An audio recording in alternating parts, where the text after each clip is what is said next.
Я буду президентом, который встанет на сторону наших союзников и друзей. Я дам понять нашим противникам, что дни теплых посиделок с диктаторами закончились.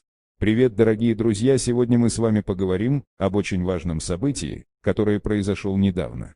Избранный президент США Джозеф Байден пообещал, что наказывает диктаторов за несоблюдение международного права. США воздержались от президентских действий в отношении Таджикистана.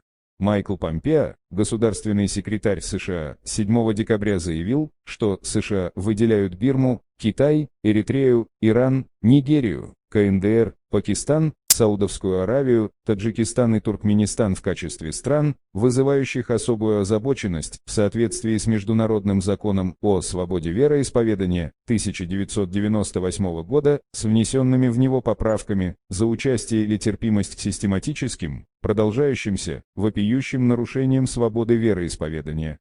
Посольство США в Душанбе 11 декабря в специальном комментарии сообщило, что государственный секретарь США Майкл Помпео воздержался от президентских действий в отношении Таджикистана в связи с грубыми нарушениями религиозных свобод в этой стране.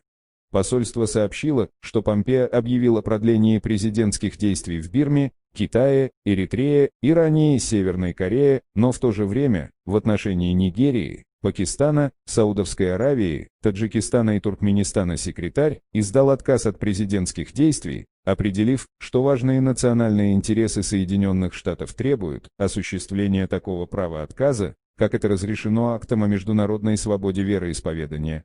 Черный список душителей религиозной свободы составляется Госдепартаментом США каждый год на основе ежегодных докладов Американской комиссии по международной свободе вероисповедания, АСЕРФ. Таджикистан с 2016 года находится в списке правительств, вызывающих особую озабоченность США.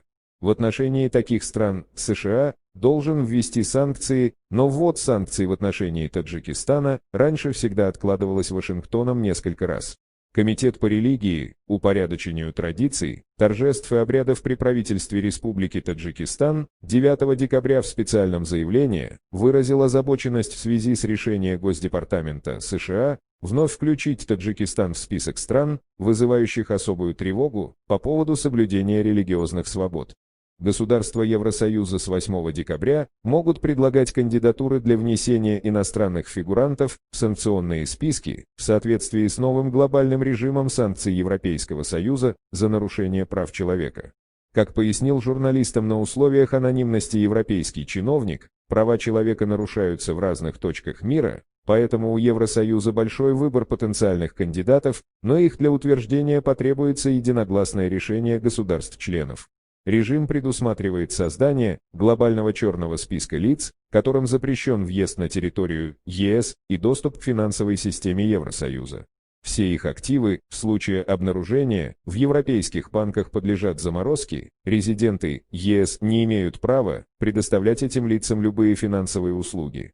Санкционный режим был утвержден министрами без обсуждения, поскольку уже был согласован 2 декабря на уровне послов всех 27 государств сообщества. Как пояснил 4 декабря на брифинге в Брюсселе представитель внешнеполитической службы ЕС, страны сообщества отказались давать этому санкционному режиму имя Магнитского, либо любого иного человека. Он также отметил, что структурно этот механизм не будет ничем отличаться от действующих в настоящий момент рестриктивных мер сообщества в области нарушения прав человека в отношении отдельных государств, например, Белоруссии, Мьянмы, Ирана.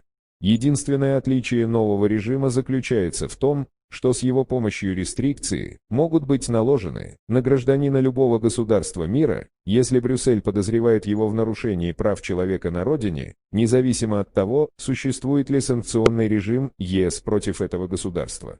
Обратите внимание, что новый закон может блокировать все состояния семья президента Таджикистана Эмомали Рахмона, которые имеют десятки миллиардов долларов в офшорах. Если их имена попадет в санкционный список, Евросоюз блокирует их активы в своих территориях.